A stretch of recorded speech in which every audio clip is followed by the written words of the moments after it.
Tiago, Simão e Judas Tadeu são membros do último grupo de 4 apóstolos sobre os quais temos menos conhecimento, com exceção de Judas Iscariotes, que se tornou famoso por trair Cristo e possibilitar sua crucificação. Parece que esse grupo era o menos próximo de Jesus em comparação com os outros 8 discípulos. Nas narrações dos evangelhos, esses apóstolos são mencionados de forma muito discreta. Sabemos muito pouco sobre cada um deles, exceto que foram escolhidos para serem apóstolos. Abordaremos Tiago, Simão e Judas Tadeu em um único vídeo, deixando Judas Iscariotes, o traidor, para o último. Oi pessoal, meu nome é Marcelo Souza e no vídeo de hoje entramos na 9ª parte do tema sobre os 12 apóstolos, que eu tirei desse livro aqui, 12 Homens Extremamente Comuns, de John MacArthur, de onde vocês podem tirar muitas outras informações. Vou deixar o link na descrição deste vídeo e no primeiro comentário, para você poder adquirir e descobrir muitos outros detalhes sobre os apóstolos. E agora, se você ainda não se inscreveu no canal, faça isso agora. Dê um like e compartilha, porque já vai começar. É essencial destacar que os apóstolos foram homens que abandonaram tudo para seguir Cristo. Pedro falou em nome de todos eles ao dizer: "Nós deixamos nossa casa e te seguimos." Eles abriram mão de suas casas, trabalhos, famílias e amigos para seguirem a Cristo. Um ato verdadeiramente heróico. Com exceção de Judas Iscariotes, todos eles se tornaram testemunhas valentes e corajosas. De fato, nos registros dos evangelhos, não vemos muito desse heroísmo, pois os escritores, incluindo 2 apóstolos, Mateus e João, e os outros 2, Marcos e Lucas, amigos íntimos dos apóstolos, retrataram com honestidade tanto suas fraquezas quanto suas virtudes. Os apóstolos não são apresentados como figuras fantásticas, mas como pessoas reais. Não são retratados como celebridades proeminentes, mas como homens comuns. Por esse motivo, no que se refere aos relatos dos evangelhos, os apóstolos dão cor e vigor às descrições da vida de Jesus, mas raramente encontram-se no primeiro plano. Em momento algum, são os personagens principais.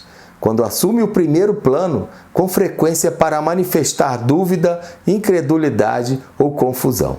Em certas ocasiões, nós os vemos considerando-se maiores do que deveriam. Às vezes falam que, quando deveriam permanecer calados e parecem não ter a mínima ideia das coisas que deveriam ter compreendido. Em alguns momentos, demonstram mais confiança em suas próprias aptidões e força do que devem. Assim, seus defeitos e fraquezas aparecem com mais frequência do que suas virtudes. Nesse sentido, a honestidade total dos relatos dos evangelhos é impressionante. Entretanto, há pouquíssimas manifestações de qualquer grande ato dos apóstolos.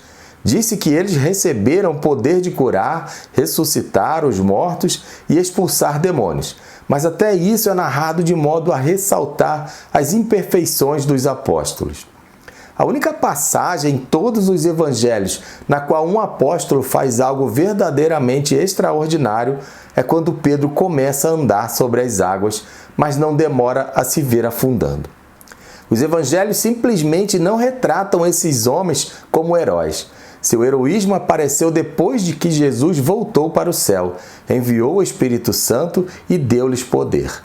De repente, começamos a vê-los agindo de modo diferente. São fortes e corajosos, realizam grandes milagres, pregam com ousadia recém-descoberta, mas mesmo assim os registros bíblicos são escassos. Em primeiro lugar, tudo que vemos é Pedro, Tiago e João, e mais tarde o apóstolo Paulo, que foi acrescentado a eles como nascido fora do tempo. O restante deles acabou na obscuridade. O legado de sua verdadeira grandeza é a Igreja, um organismo vivo que ajudaram a fundar e do qual tornaram-se as pedras fundamentais, sendo Ele mesmo, Cristo Jesus, a pedra angular.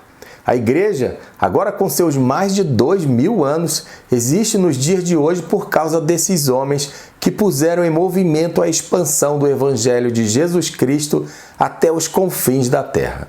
Seu heroísmo será recompensado e lembrado por toda a eternidade na Nova Jerusalém, onde o nome deles estará para sempre gravado nos alicerces daquela cidade. Os evangelhos são um registro de como Jesus os treinou. As Escrituras relatam deliberadamente sobre a vida de Jesus e seus ensinamentos do que sobre a vida desses homens. Tudo isso serve para nos lembrar de que o Senhor gosta de usar pessoas fracas e comuns. Não desanime se as falhas de caráter dos apóstolos e seus erros parecem espelhar os nossos. O Senhor deleita-se em usar pessoas assim. A única coisa que diferenciou esses homens de outros nos evangelhos foi a durabilidade de sua fé. Em nenhuma passagem isso fica mais claro do que em João 6, logo depois das 5.000 pessoas terem sido alimentadas, quando multidões começaram a se reunir em volta de Jesus esperando receber mais comida. Nesse exato momento, Jesus começou a pregar uma mensagem que muitos consideraram chocante e ofensiva. Ele descreveu-se como o verdadeiro maná do céu.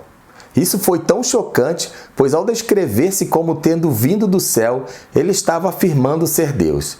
Os líderes judeus e o povo entenderam corretamente essa afirmação como uma declaração de divindade.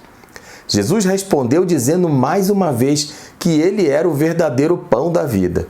Acrescentou então que daria a sua carne como vida para o mundo e disse: quem comer a minha carne e beber o meu sangue tem a vida eterna, e eu ressuscitarei no último dia. Pois a minha carne é a verdadeira comida, e o meu sangue é a verdadeira bebida. Quem comer a minha carne e beber o meu sangue permanece em mim e eu nele. É óbvio que ele não estava falando literalmente de canibalismo. Estava usando uma alegoria vívida para falar do compromisso absoluto que ele queria de seus seguidores. Nas palavras de João, muitos dos seus discípulos, tendo ouvido tais palavras, disseram: duro é este discurso, quem pode ouvir? Nesse versículo, a palavra discípulos refere-se ao grupo mais amplo de seguidores de Jesus e não especificamente aos 12 apóstolos. João prossegue dizendo: à vista disso, muitos dos seus discípulos o abandonaram e já não andavam com ele. Naquele mesmo dia, dezenas de discípulos que haviam se sentado para ouvir os ensinamentos de Jesus e testemunhar os seus milagres deixaram de segui-lo. Suas palavras haviam sido muito duras e suas exigências muito rigorosas. Os 12, porém, permaneceram resolutamente com Jesus. Enquanto a multidão dissipava-se em choque, Jesus olhou para os 12 ao seu redor e perguntou: porventura querei também vós outros retirar-vos? Aquela era a oportunidade de partir, caso desejassem fazê-lo. Pedro falou pelo grupo quando respondeu: Senhor, para quem iremos? Tu tens a palavra da vida eterna. Ficariam com ele independentemente do que acontecesse. Com exceção de Judas Iscariotes, eram homens de verdadeira fé. Jesus sabia que desde o começo que alguns de seus discípulos não eram crentes sinceros e sabia que Judas o trairia. Disse-lhes: contudo, há descrentes entre vós, pois Jesus sabia desde o princípio quais eram os que não criam e quem o havia de trair. Então ele responde a Pedro: não vos escolhi em número de 12? Contudo, um de vós é o diabo. Ele conhecia o coração deles. Exceto por Judas, ele havia rompido permanentemente com seu passado. Havia deixado tudo para seguir Jesus. Esse é o fato mais heróico de todos revelado a respeito dos apóstolos nos evangelhos. A realidade de Judas não assumir esse compromisso enquanto fingia tê-lo feito era o que o tornava tão desprezível. Ao estudarmos este último grupo de apóstolos, descobrimos, apesar das Escrituras não falarem muito sobre eles, que ainda assim tinham suas próprias distinções. Pessoal, antes de continuarmos, preciso falar que tem um curso fantástico que eu estou fazendo e aconselho vocês a fazerem também. É um curso de orientação espiritual, o qual permite que você descubra a sua espiritualidade e mergulhe no autoconhecimento. Aprenda sobre Deus, a vida interior e o discernimento. Explore obras de grandes autores como Santa Teresa d'Ávila, Santa Catarina de Sena, Santa Teresinha e Thomas Merton.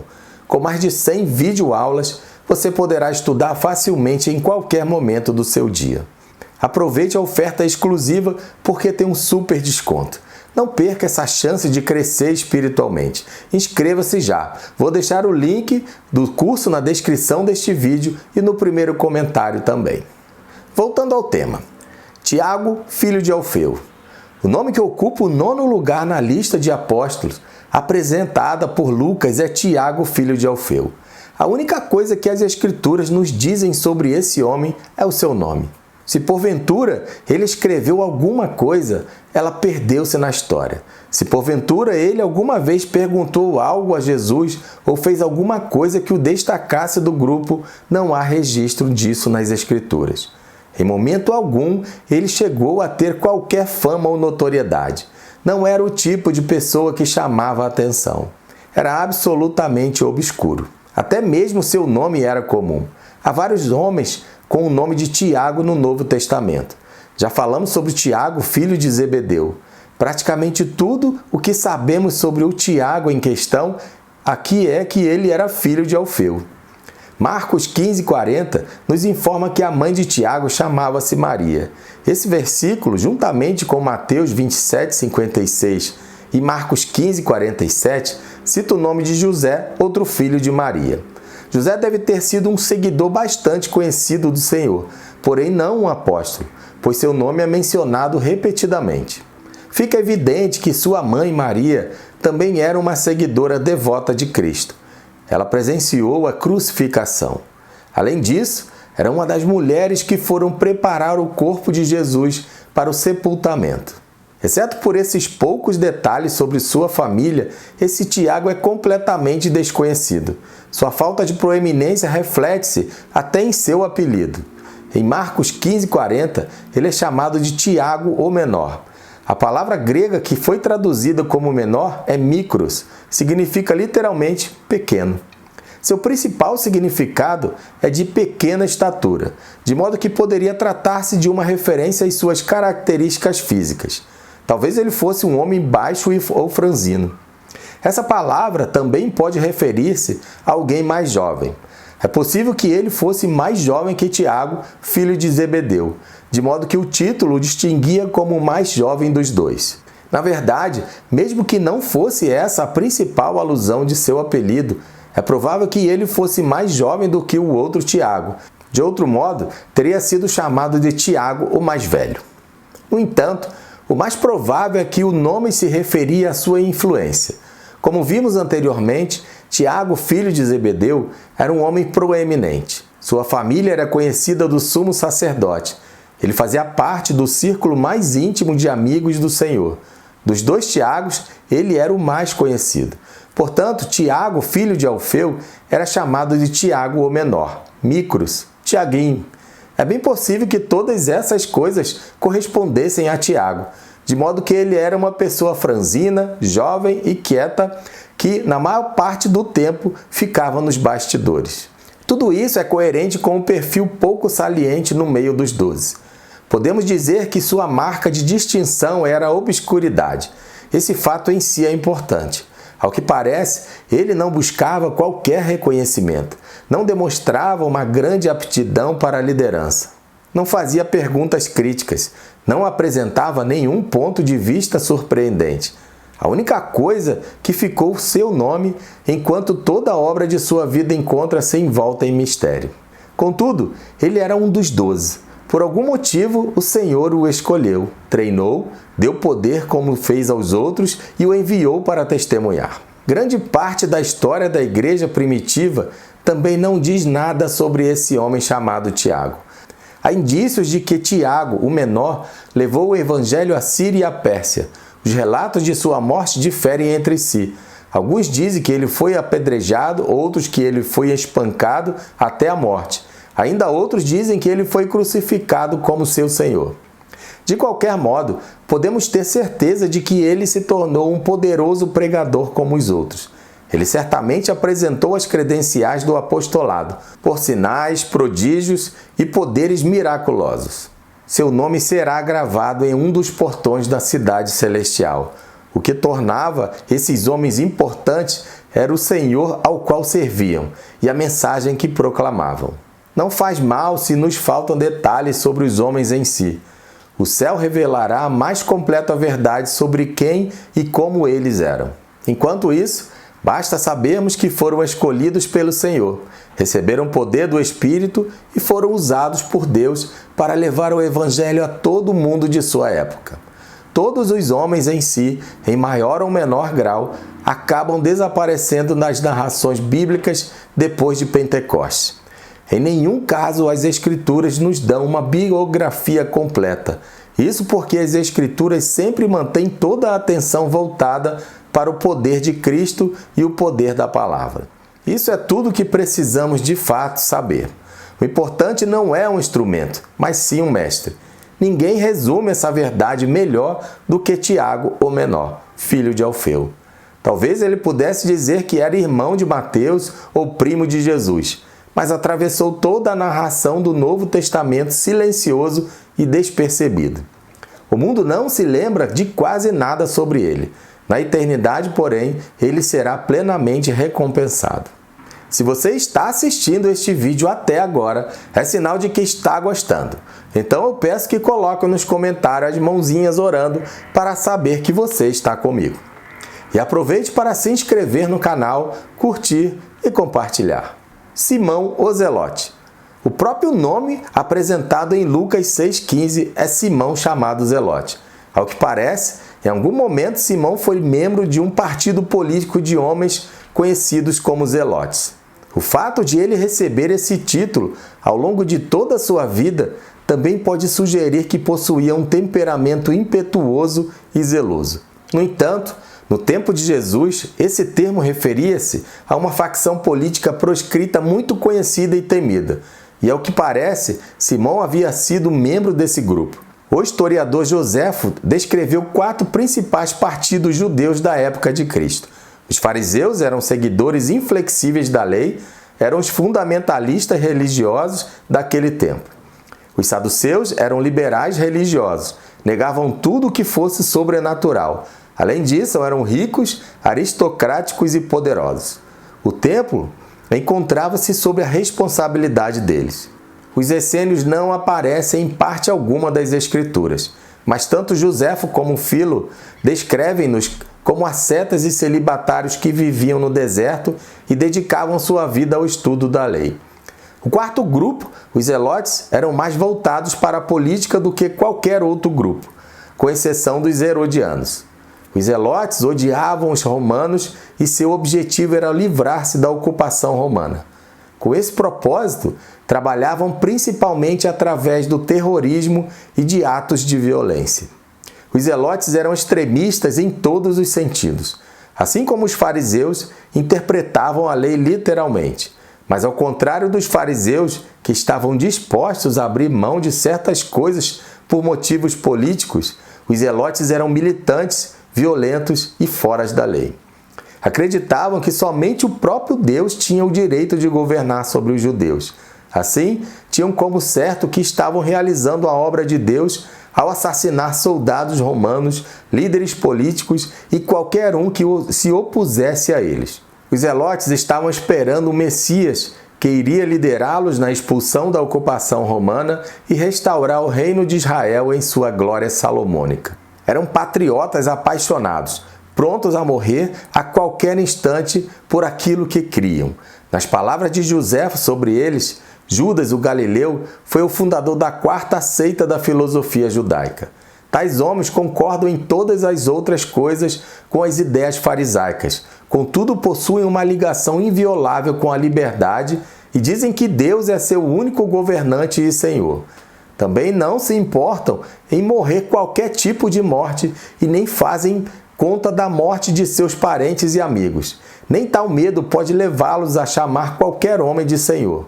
E foi no tempo de Gésio Floro que a nação começou a enlouquecer com esse desatino, sendo que Floro foi nosso procurador e levou os judeus a perderem a razão com todo o seu abuso de autoridade e os fez revoltarem-se contra os romanos. A revolta que Joséfo descreve no tempo de Gésio Floro ocorreu no 6º ano depois de Cristo, quando um grupo de zelotes rebelou-se contra o imposto censitário romano.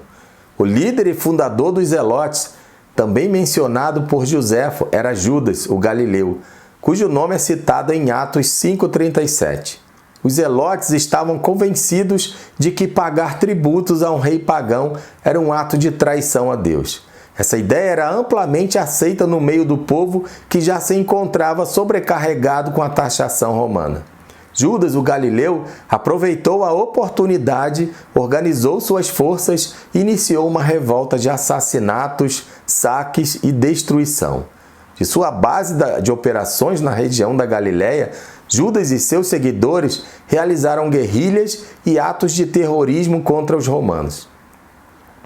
No entanto, não tardou para que os romanos suplantassem a rebelião, matassem Judas, o Galileu, e crucificassem seus filhos. O Partido Zelote simplesmente tornou-se um movimento secreto. Seus atos de terror passaram a ser mais seletivos e cautelosos. Formaram um grupo de assassinos secretos chamados de Sicari, homens da adaga, em função das letais adagas curvadas que carregavam nas dobras de suas túnicas.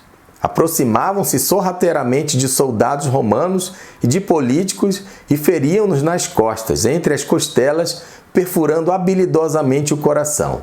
Gostavam de queimar construções romanas na Judéia e então escondiam-se em áreas remotas da Galileia. De acordo com a descrição de Joséfo, eram conhecidos por sua disposição a sofrer qualquer tipo de morte e suportar qualquer dor, por maior que fosse, incluindo a tortura de seus próprios parentes. Os romanos podiam torturá-los e matá-los, mas jamais iriam arrefecer sua paixão. Muitos historiadores acreditam que quando os romanos saquearam Jerusalém durante o governo de Tito Vespasiano, no ano 70 d.C., esse terrível holocausto, em grande parte, precipitado pelos zelotes. Durante o tempo em que a cidade foi sitiada pelos romanos, depois que o exército de Roma já havia cercado Jerusalém e cortado seus suprimentos, os zelotes começaram a matar outros judeus que desejaram negociar com Roma a fim de acabar com o cerco. Não permitiam que ninguém se entregasse com o intuito de salvar sua própria vida. Quando Tito viu quão desesperadora era a situação, destruiu a cidade, massacrando milhares dos habitantes e levando embora os tesouros do templo. Assim, o ódio cego dos zelotes contra Roma e todas as coisas romanas acabou provocando a destruição de sua própria cidade. O espírito de seu movimento era de um fanatismo insensato e, em última análise, autodestrutivo. Joséfo sugere que o nome zelote era uma designação equivocada, como se fossem zelosos de coisas boas quando, na verdade, seu zelo dedicava-se às mais terríveis ações, sendo mais extravagante neles do que em qualquer outro. Simão era um deles. É interessante que quando Mateus e Marcos apresentam a relação dos 12, colocam Simão logo antes de Judas Iscariotes. Na ocasião em que Jesus enviou os discípulos 2 a 2 em Marcos 67, é possível que Simão e Judas Iscariotes tivessem formado uma das duplas. Os dois provavelmente seguiram Cristo por motivos políticos semelhantes. No entanto, em algum ponto ao longo do caminho, Simão tornou-se um verdadeiro crente e foi transformado. Judas Iscariotes jamais chegou a crer de verdade. Quando Jesus não derrubou o governo romano, mas em vez disso começou a falar em morrer, pode ser que alguns esperassem que Simão fosse o traidor. O homem de tal intensidade, zelo e convicção política a ponto de associar a terroristas. Mas isso foi antes de ele ter um encontro com Jesus.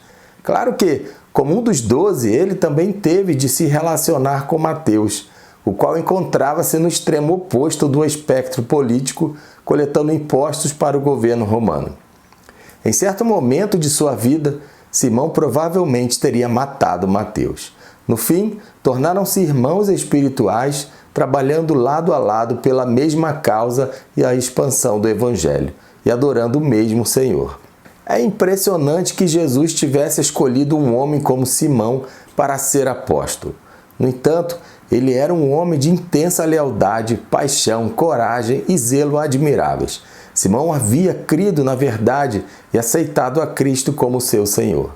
O entusiasmo ardoroso que antes havia dedicado a Israel passou a se expressar em sua devoção a Cristo. Várias fontes da antiguidade afirmam que depois da destruição de Jerusalém, Simão levou o evangelho para o norte e pregou nas Ilhas Britânicas. Assim como tantos dos outros, Simão simplesmente desaparece do relato bíblico. Não há nenhum registro confiável do que aconteceu com ele, mas todos os relatos dizem que ele foi morto por pregar o evangelho. Esse homem que, em certa ocasião, estava disposto a matar e ser morto por motivos políticos dentro das fronteiras da Galileia, encontrou uma causa muito mais profícua para dar sua vida: a proclamação da salvação para pecadores de todas as nações, línguas e tribos. Pessoal, lembrando que vou deixar na descrição deste vídeo, assim como no primeiro comentário, o link do livro 12 Homens Extremamente Comuns, caso você queira se aprofundar no assunto sobre os conhecimentos dos apóstolos, além de vários outros livros que já li e indico para a sua leitura. Continuando. Judas, filho de Tiago. O último nome da lista de discípulos fiéis é Judas, filho de Tiago. O nome Judas em si é um ótimo nome. Significa Jeová conduz. No entanto, por causa da traição de Judas Iscariotes, o nome Judas sempre terá uma conotação negativa. Quando o apóstolo João o menciona, chama-o de Judas, não o Iscariotes. Judas, filho de Tiago, na verdade tinha 3 nomes. Jerônimo refere-se a ele como trinômio, o homem com 3 nomes. Em Mateus 10:3, ele é chamado de Tadeu, e em algumas traduções de Lebeu, cujo sobrenome era Tadeu. Lebeu e Tadeu eram, em essência, apelidos. Tadeu significa criança de peito, evocando a ideia de um bebê sendo amamentado. Chegaram a ter quase um tom pejorativo, como queridinho da mamãe. Talvez ele fosse o mais jovem de sua família e, assim, o caçula dentre vários irmãos, recebendo carinho especial de sua mãe. Seu outro nome, Lebeu, é aparecido. Vem de um radical hebraico que se refere ao coração, literalmente, criança do coração. Os 2 nomes sugerem um coração terno e semelhante ao de uma criança. É interessante pensar que uma alma tão gentil poderia estar no meio do grupo de 4 apóstolos com Simão, o Zelote. No entanto, o Senhor pode usar os 2 tipos de pessoas. Os zelotes podem transformar-se em grandes pregadores, mas almas gentis, doces, compassivas e meigas como Judas Tadeu também podem. Juntos, eles contribuem para um conjunto bastante complexo e intrigante de 12 apóstolos. Há pelo menos um representante de todo tipo imaginável de personalidade. Assim como os outros 2 membros fiéis do terceiro grupo apostólico, Judas Tadeu encontra-se um tanto envolto em mistério. No entanto, essa obscuridade não deve anuviar nosso respeito por eles. Todos tornaram-se grandes pregadores. O Novo Testamento registra um episódio envolvendo Judas Tadeu. Para vê-lo, voltamos à descrição feita por João no discurso de Jesus no cenáculo. Em João 14:21, Jesus diz: "Aquele que tem os meus mandamentos e os guarda, esse é o que me ama. E aquele que me ama será amado por meu Pai, e eu também o amarei e me manifestarei a ele." Então João acrescenta: "Disse-lhe Judas, não Iscariotes: de onde procede, Senhor, que estás para manifestar-se a nós e não ao mundo?" Vemos aqui a terna humildade desse homem. Ele não diz nada ousado, impetuoso ou excessivamente confiante. Não repreende o Senhor como fez Pedro em certa ocasião. Sua pergunta é cheia de brandura e humildade e desprovida de qualquer orgulho. Ele não podia crer que Jesus iria manifestar-se a esse grupo de 11 homens da ralé e não o faria ao mundo todo. Afinal, Jesus era o Salvador do mundo. Era o herdeiro legítimo da terra, Rei dos reis e Senhor dos senhores. Todos eles haviam partido do pressuposto de que ele havia vindo para fundar o seu reino e subjugar todas as coisas debaixo de si. As boas novas de perdão e salvação certamente eram boas novas para todo mundo, e os discípulos as conheciam bem, mas o resto do mundo encontrava-se como um todo alheio a essas novas. Assim, Judas Tadeu queria saber: por que você vai se revelar a nós e não ao mundo todo? Ele era um discípulo piedoso e crente. Era um homem que amava seu Senhor e que sentiu o poder da salvação em sua própria vida. Tinha muitas esperanças para o mundo e, a seu próprio modo, com seu jeito de criança, desejava saber por que Jesus não iria mostrar-se para todos. É evidente que ele ainda estava esperando pela vinda do reino à terra. Certamente não podemos considerar que estivesse errado. Foi assim que Jesus ensinou seus discípulos a orarem. Jesus deu-lhe uma resposta maravilhosa, que foi tão cheia de ternura quanto a pergunta. Respondeu-lhe Jesus: se alguém me ama, guardará a minha palavra, e meu Pai o amará, e viremos para ele e faremos nele morada. Cristo iria manifestar-se a qualquer um que o amasse. Judas Tadeu ainda estava pensando em termos políticos e materiais. Como você ainda não dominou o mundo? Por que você não se manifesta para o mundo? A resposta de Jesus significava: não vou assumir o controle do mundo exteriormente. Vou dominar corações, um de cada vez. Se alguém me ama, vou manter minha palavra. Junto, meu Pai e eu vamos estabelecer o reino em seu coração.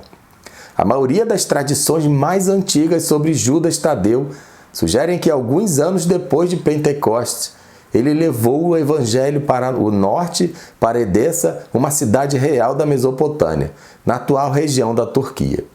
Existem diversos relatos antigos sobre como ele curou o rei de Edessa, um homem chamado Abigar. No século IV, o historiador Eusébio disse que os arquivos de Edessa, que mais tarde foram destruídos, continham registros completos da visita de Judas Tadeu e da cura de Abigar. O símbolo apostólico tradicional de Judas Tadeu é uma clava, pois diz a tradição que, por causa de sua fé, ele foi espancado até a morte com uma clava. Assim, essa alma de coração terno seguiu fielmente o seu Senhor até o fim. Seu testemunho foi tão poderoso e abrangente quanto o dos discípulos mais conhecidos e extrovertidos. Também como eles, Judas, filho de Tiago, é prova de que Deus usa pessoas absolutamente comuns de formas admiráveis.